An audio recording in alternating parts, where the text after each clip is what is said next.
Да, ядрен батон.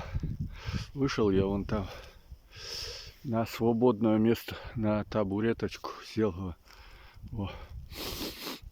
Очень хорошо. Но а так вот сразу мерзнет. А так нормально. Идет. Ну это потом домой. Ну, через... Вот сейчас уже сколько?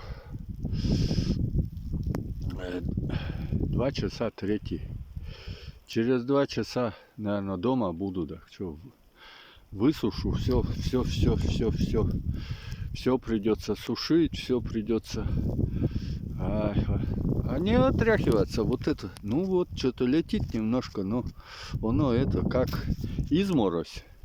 Все вот поднимается это тепло-то вот тут протаивает, а тут оседает. Ну ладно, вот так, вот такой